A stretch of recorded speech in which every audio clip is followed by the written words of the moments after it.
What up, what up? This is Coach Liebs, and welcome to episode 35 of Coach Talk. Had to spend the day in traffic court today, like 3 or 4 hours, which is why I'm dressed up, dealing with a ticket from like 3 years ago. That's why I'm in the car right now doing this episode on the go. I just wanted to get this out to everybody in a timely fashion on Monday and not keep everyone waiting till late tonight. So I'm going to try and, record it right here on the side of the road, edit it real quick on my laptop and get it up to everybody on the podcast channels and up on IGTV. But huge win over the weekend. We played Paramus Catholic. And if you're up to date on the podcast, you heard the episode Friday with myself and Gary Nova, the Paramus Catholic offensive coordinator. And it was a really good game, competitive game. We were down 20-14 at the half, ended up winning by 8 points, ended up winning, I believe, 28-20, I think was the final score. But a really good game, and it was really cool. Obviously for me, I'm very happy we won, but it was cool to see the way Gary, as a close friend of mine and a huge contributor to the Sideline Hustle, it was cool to see the way he rallied the troops over there and the way he was kind of a catalyst for a very inspired performance by Paramus Catholic and their players. I think going into the game, we thought we were the better team. Having won the game, we still think, obviously, that we were the better team. We didn't play our best game, but they did. I mean, they came out and played hard, and I think that it was a little easy for our kids to get complacent because you knew, watching them on film and based on their record, that we had just beaten a great team in DePaul Catholic. You're coming to this game, it's kind of natural for a 16, 17-year-old kid to relax, whereas for them, they had nothing to lose. It's their offensive coordinator's alma mater, last game of the season. Both of us are going to the playoffs no matter what, because that's how the league works. So they're just trying to build some momentum and trying to sell out for their coach. It was kind of more of like, their Super Bowl almost. They were very excited. It was senior night for them, and it was a lot for us to overcome, but luckily we did. I think that we showed a lot of grit. I think we showed a lot of toughness and just a lot of faith in what our mantra is. And our mantra all season has been that we're going to win games because our breaking point is greater than our opponents, and that we put in so much work from last December until now in the offseason, in the weight room, and all the conditioning to build toughness, and that we believe that we're such a tough team that if we go to battle against anybody, eventually the opponent will break before we do. And for the most part this year, that's been the case. I mean, aside from Gonzaga and St. Joe's, where we lost pretty good, every other game, I think you could say our breaking point as far as toughness was greater than the opponents. Now, we lost to Bergen and St. Peter's by 1 point and 3 points respectively. I think we made a couple crucial errors, which you could say we broke mentally before they did. But as far as the toughness is concerned, our competitiveness and our ability to wear teams down, I think that's kind of what we're built on. And I think we're built on running the football, being tough and punching you in the mouth, play after play after play for 48 minutes. And it takes a lot. It takes a mature and strong football team to withstand that for a full football game. And when we find a team that can't, well, when they break with 6 minutes left in the game, we better take advantage. And that's what happened. They eventually broke. We continued to run the ball. We ripped off some big runs. We had timely stops on defense, and we're able to come away with a win. But again, it wasn't our best performance, but happy to finish the season 5-4. And again, happy to see that my boy Gary was I thought he performed great. I thought he called a great game, called some really timely shots that works against our defense, called a quarterback replay on the 1 yard line to score a touchdown. It was cool to see him rally the troops, but I think we're very happy and very fortunate to have gotten a win. And it's big for Bosco football. There was a lot of the kids call it like the curse, but they hadn't beat Paramus Catholic in like 7-8 years. I think the last time we beat Paramus Catholic was 2013. So big win for our program.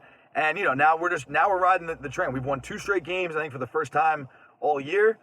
We finished the season 5-4, which is something that before the year started as coaches, we thought 5-4 would be a good season. It's not what we were hoping for. I think we were hoping for a 7-2, 6-3 season, and we lose to Bergen by 1, lose to St. Peter's by 3. You make 1 or 2 more plays or 1 or 2 less mistakes in those games, and you probably finish at 6-3, 7-2, and you feel really good about the season.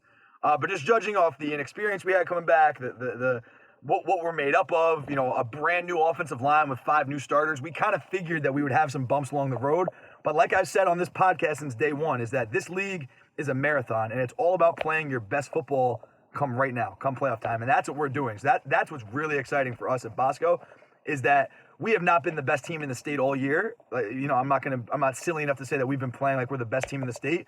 But I think most recently we have been. I think the last 2 weeks we've played like we're as good as anybody, and I think that we are much better now than we were the last time we played Bergen Catholic, last time we played St. Peter's, and we're just hoping for an opportunity to see those teams again in the playoffs and get some revenge and just continue to keep this thing rolling. So with the victory, we secured a first-round bye in the playoffs. So we're off this week, and then we have a bye, and then we'll play Del Barton at home in 2 weeks. So we got a first-round bye and a home playoff game, which is awesome for the fans and awesome for us as coaches. We had Saturday and Sunday off, and it was the first 2 days in a row that I've had off since June. And I think it was really necessary. In a season, a 9-week season, we had no bye weeks. So we really have been going full go now for like 3 or 4 straight months without more than a day off. And I think it was really important for everybody, quite frankly, just to recharge. And it was I got away from football. I didn't even watch the game until early this morning because I just wanted to take my mind completely away from it and totally recharge. And I think different coaches have a different process of recharging, but that was mine. I wanted to step away completely and then kind of got back after it today. Today we didn't practice. We watched film with the kids, went over corrections, and kind of got everything squared away from last week. And then we got a really good lift and conditioning in. We'll practice 3 days this week, Tuesday, Wednesday, Thursday. We will lift and recover again on Friday to keep our bodies fresh, give the kids the weekend off again, and then we'll get back after it come next week like a normal game week. On top of that, we haven't really started game planning at all because we're 2 weeks out. We know who we're going to play. It's Del Barton, but we're not in a rush, and we don't want to burn ourselves out. And I think like the typical kind of saying, like, it is working more hours and just pounding your head against the wall really beneficial, or is it more beneficial to pace yourself and kind of conserve your energy? And I think that's kind of what we're doing. We're not gonna win or lose this game by game planning on a Monday 2 weeks before the game. So I think today we wanted to really focus on the kids, focus on getting their minds right and correcting their mistakes from the game. Building some positive energy going into the week, and then we as coaches will sit down and start to game plan, start to figure out what we want to do later this week, and then start to implement that in practice. If there's any new adjustments we want to make, any new plays, we now have 2 weeks to do that. As a coach, for me, my focus going into the bye week is the fundamentals. I'm not really concerned with who we're playing. I'm not concerned with what their scheme is. I'm not concerned with what the new plays are. I want to identify where we lack from a fundamental standpoint at receiver, and I want to really hone in on those problems. I think there's some blocking mechanics we need to get better at. We have a couple players in the receiver room that need to get better at catching the football, and it's mostly an eye issue, meaning they're not tracking the ball all the way in with their eyes. I got a couple players who are very quick to turn their eyes upfield before catching the ball, and they've had a problem with drops because of that. So I really want to just throw a million footballs at them, force them to have eye discipline all week and exaggerate that, because now here's a week where you can take a deep breath, you can slow down, and there's no real pressure on you, to get yourself ready to play a game right away. So it's kind of like back to preseason or back to that June or July mentality where it's like, all right, I got some time to get this right. And you can really, perfect one aspect of catching the football or one aspect of blocking, whatever that is. I want to focus on what are our problems at receiver, what do we need to get better at from a fundamental standpoint, and let's spend this week getting better. I don't care who the opponent is or what coverage they run or what we're going to see. We'll deal with that next week, but there's got to be 2 or 3 major improvements in the wide receiver position if we hope to put ourselves in a position to continue to make a run in these playoffs. But I feel really good about everything we're doing. I feel really good about the momentum we're building. I think the kids are starting to buy in. I think we were at a rocky place as a program after we lost to St. Joe's by 24 points, whatever it was. I think a lot of kids were upset. We lost to St. Peter's by 3. You turn around, you lose to St. Joe's 2 weeks later. Kids were upset, and kids were kind of on the edge of how good are we? But then you turn around, you smoke DePaul Catholic, and you beat Paramus Catholic, on their senior night in a hard-fought win. I think now people are starting to feel good, and now we're looking at ourselves like we're the dark horse to win the whole thing, going in as a 4 seed. We're excited that if we beat Del Barton and Del Barton and Bergen Catholic win, we'll have a chance to play Bergen Catholic again and exact some revenge. And it's not something that we want to, as coaches, we're not looking ahead of Del Barton by any means, but I think it's also something that's impossible not to address.